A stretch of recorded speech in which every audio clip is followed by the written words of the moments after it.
take one. I'm sorry. I'm the Jacob's Rhaenyra. I'm Rhaenyra. Your Grace. Hey. Did I ever tell you how I used to work at a house of pleasure? You did it 5 minutes ago. Hey, man, listen, I feel like we need to have a conversation. About what, Your Grace? It's nothing like terribly important, but I feel like it should be addressed. Your tongue was in my throat for a second. And by the way, I gave you a hug as a friendship hug, and you started kissing my neck. But you kissed my neck first. No, that's not how it worked out. I think HR will believe me. I don't. I'm the queen. Yeah. You enjoyed it, no? It's not bad. Do you want to?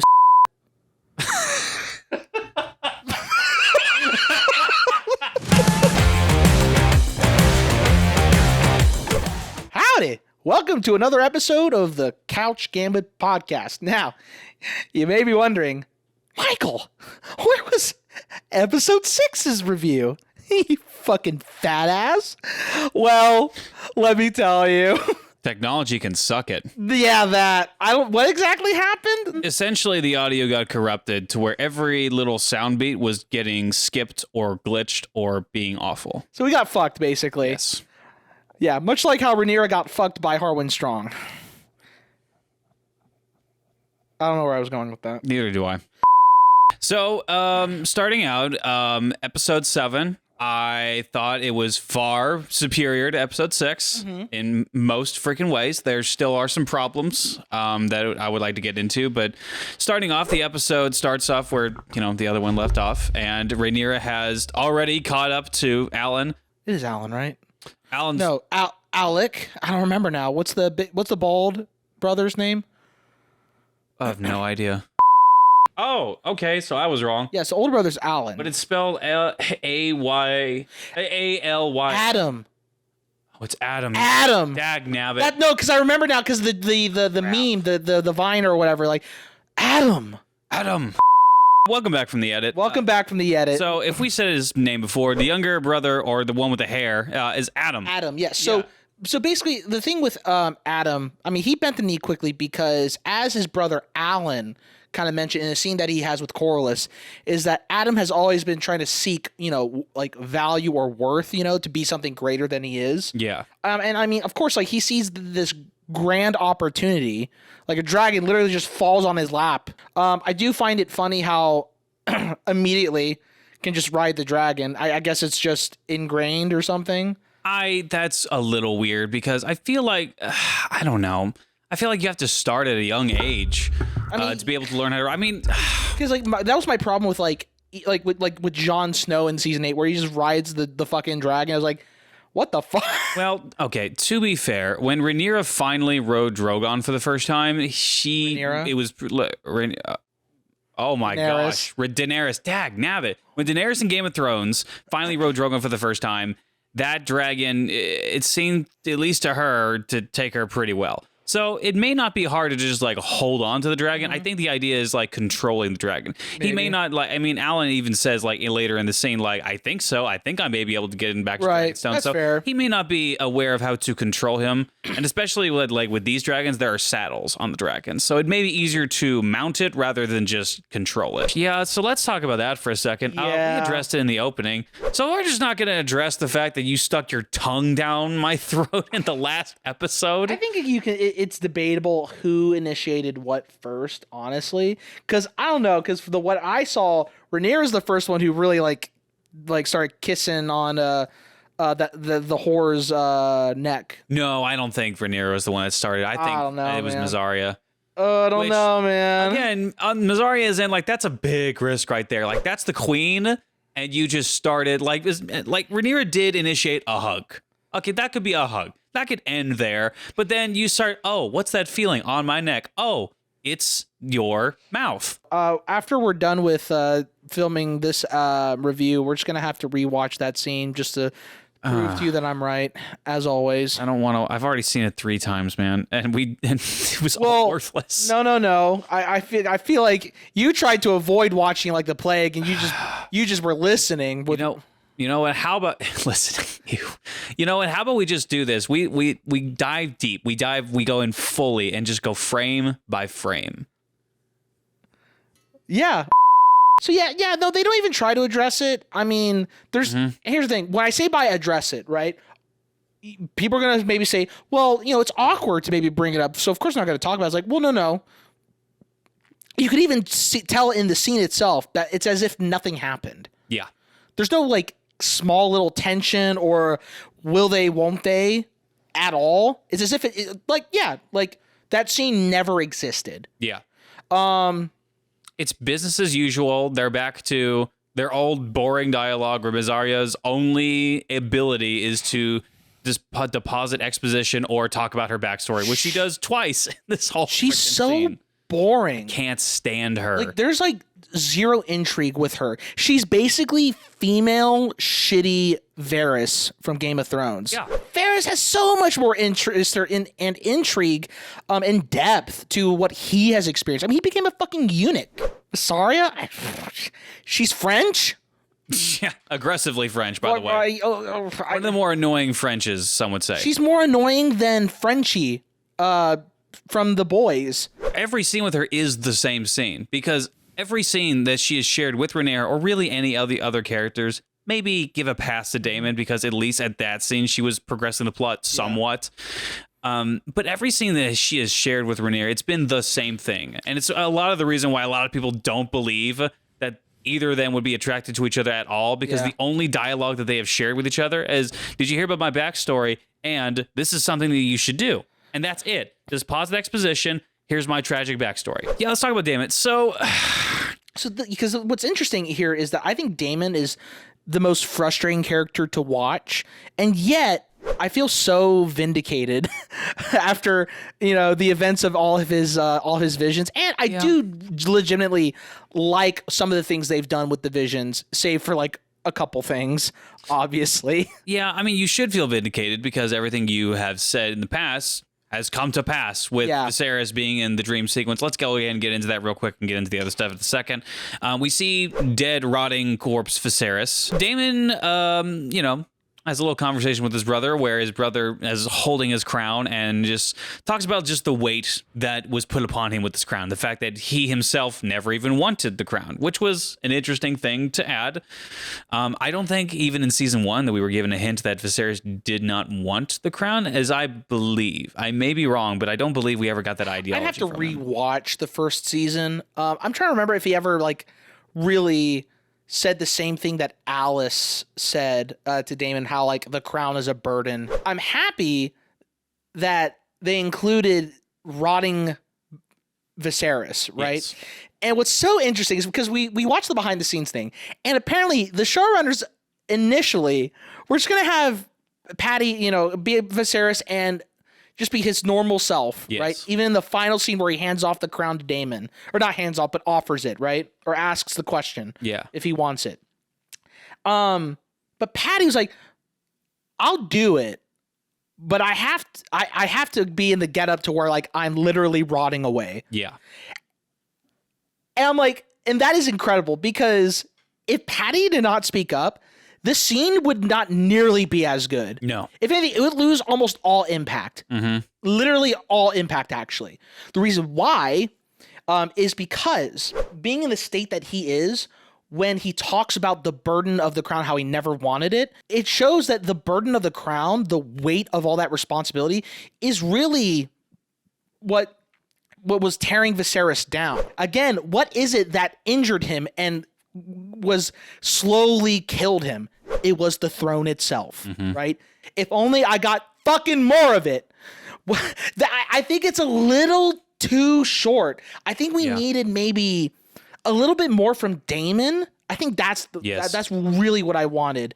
A lot of what we got in the last episode was what I wanted from Daemon, because a lot of Daemon's scenes in the last episode left him in a state of just either panic or sadness. Especially in that last one where he was comforting his brother, and when he was woken up from the dream or vision or whatever, when he was finally left alone, he broke down into tears and realized the burden that he left on his brother.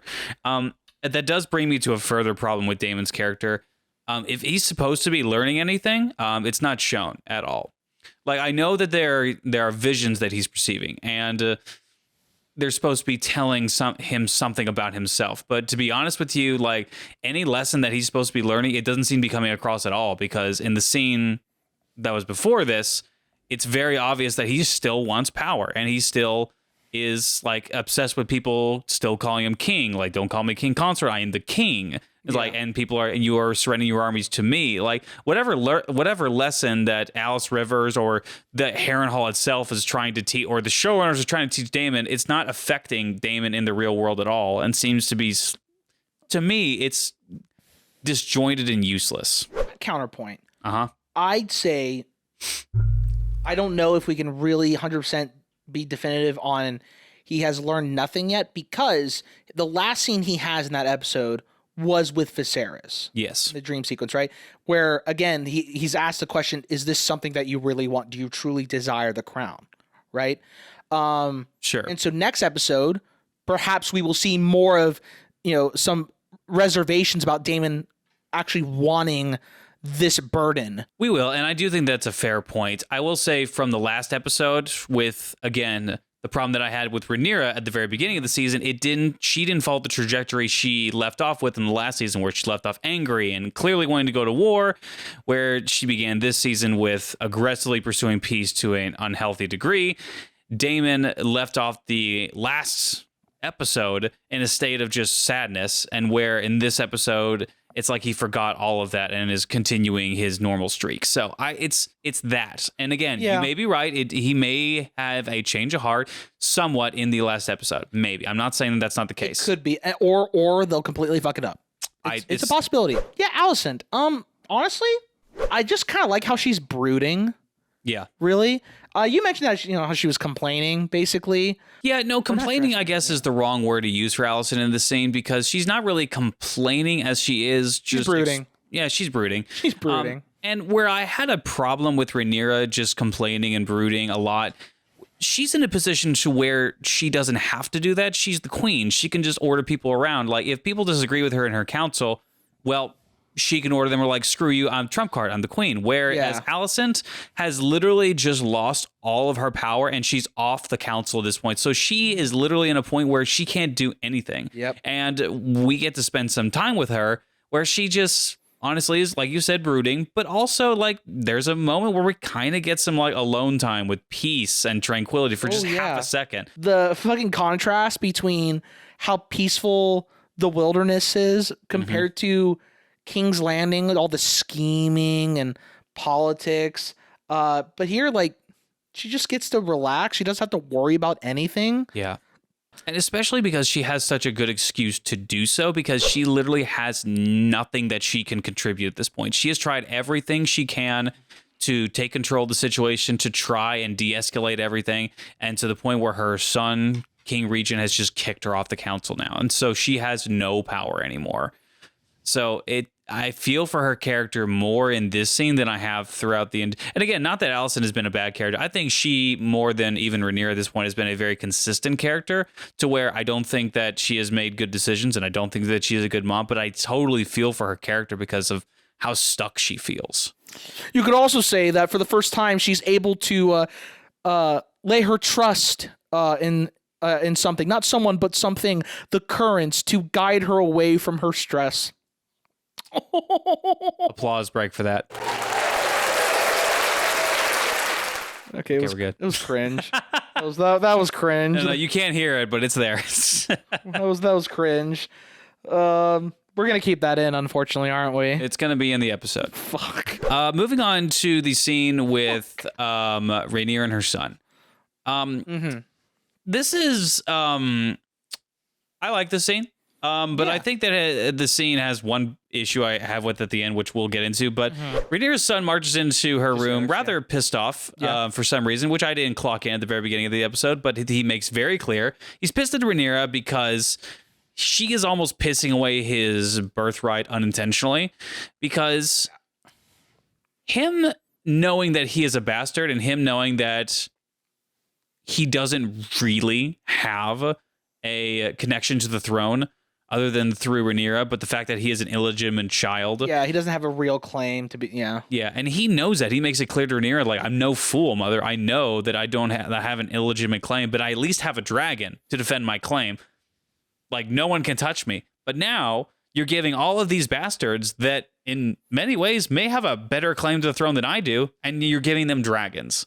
And so when you die, you're screwing me over unintentionally because you're giving these people power to where I may not be able to challenge later on when I succeed you as heir. I will say the last line that Rhaenyra gives her son, I think is weird because it really comes out of left field. And it almost seems that Rhaenyra is becoming Alicent, Alicent is becoming Rhaenyra, where Alicent was moping in this scene, where, again, deservedly so. Rhaenyra all of a sudden becomes very hopeful and very religious all of a sudden. Rhaenyra says to her son that she regrets this. She is sorry for this. Yeah. And she didn't want this. And he tells her, like, then don't pursue it. And she looks at him and says, the gods have promised me this, and I have to pursue it, which doesn't really make any sense for her character because Rhaenyra has never been the person to look to the gods in season 1 or season 2. That's more of something that Alicent would do because Alicent is the religious one, but Rhaenyra has never really been a religious person or someone that's been praying to the gods ever. I think what they're trying to go for is maybe the initial spark that led her to kind of being more religious, I guess, was when Adam basically was like, oh yes, but like by the gods, grace or whatever, I was bestowed a dragon. Maybe that's where Rhaenyra's like, oh yes, the gods. That makes sense. But yeah, before any of that, I don't recall a time when she's like, where she sees like the gods as, some divine force that is helping her claim the throne or that will help her claim the throne. It's almost as jarring as her tonguing Mysaria. Almost as jarring. Nothing's that jarring. Nothing's that jarring. It's not even that close, but it's pretty jarring. It is very jarring, especially because it's only in this episode where this even clocks with her. Because he said, like, I don't think that's enough to cue her into the gods or to make her religious. Like, oh, like, blessed be the gods. Like, okay, well, in my opinion, she would say, like, okay, well, that's your belief. I don't believe that, so I'm just not going to believe. But apparently this connects with her on a deeper level somehow. Oh, welcome back from the edit. I don't know if that works actually, but whatever. We're gonna use it. So the final big scene with Rhaenyra and the dragons. I like that Rhaenyra is finally freaking doing something for the first time ever. She's not. Well, I mean, technically, she is taking the advice from her son and from her tonguer. But at the very least, like, she is taking initiative in this scene. It seems like she is at the very least like in control, and like she's. I don't think teaching anybody, but at least trying to motivate everybody to like do this thing and like being honest with them is like, look, you're going to die. And she even has a chance to pull out and she says, no, we have to do this. Yeah, I think a couple things. I think she's really vague about them possibly dying because if she was really blunt about it, good chance that like 90% of the people would just fucking leave. I don't know if maybe her intention is if she shows off that she now has basically up to seven dragons or dragon riders, I should say, that might make the Greens consider surrender because not even Vhagar can face off against 7 bloody dragons. It is, but like the Greens do have more dragons than just Vhagar. I mean, even in the council scene that is very brief later on, we do have the idea that Aemon's brother is coming with the dragon. Darian, I get that. I think the point though is that Vhagar's like the actual one true threat. I agree. And like to the point of I am just sick of Rhaenyra trying to pursue peace. Like, look, you didn't continue with the trajectory you had in the very beginning of the season where you left off the last season with Rhaenyra pissed and you had the first 3 episodes of her just trying to pursue peace. I thought that was over with when Alicent made her decision of like, there's no going back. Okay. Yeah. Well, I thought at that point, like, we are firmly in wartime right now. And again, this might just be the way that I'm interpreting it. I might be getting this wrong entirely. I'm just tired of Rhaenyra trying to pursue peace when it's very obvious there is no going back. It's wartime. Let's get our hands dirty. I'm fine with in the beginning she's wanting to, a peaceful resolution, even though it's kind of odd that she was really gung-ho about, killing after her son died. Yeah. I guess maybe like she kind of like paused at that after, Daemon basically got an innocent child killed. Maybe it's something that I'll get into in the other episode, but I just don't like how passive Rhaenyra has been throughout this entire season. And I'm happy that in this episode, at least she's making firm decisions, hard decisions, knowing that people are going to die and sticking with it.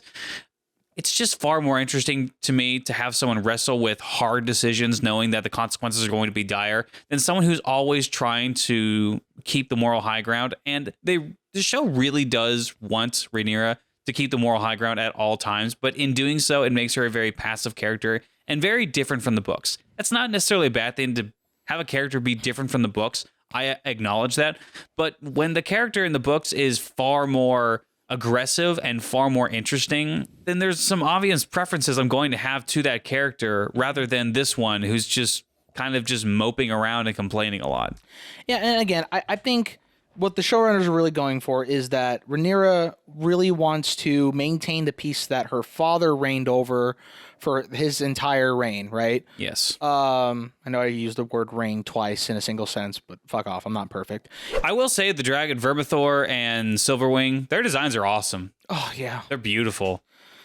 Like, Vermithor, right? Vermithor, he's the second biggest one, right?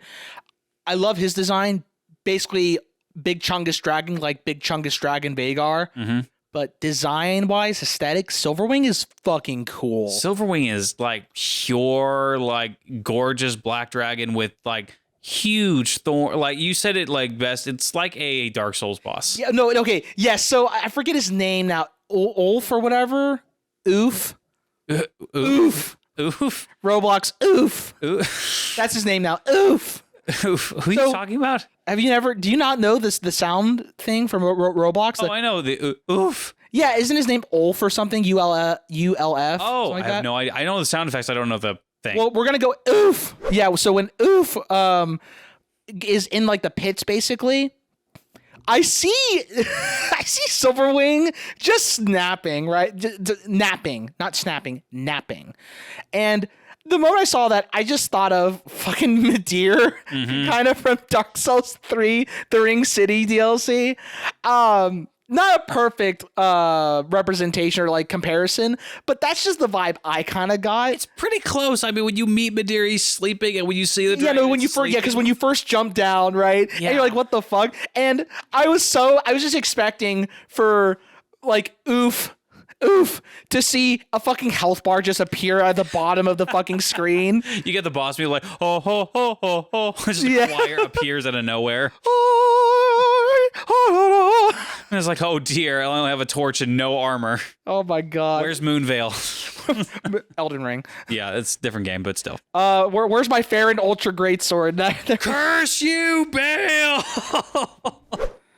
You are quite breathable, Your Grace. Okay. Allow me to disrobe, Monka. Thanks for watching.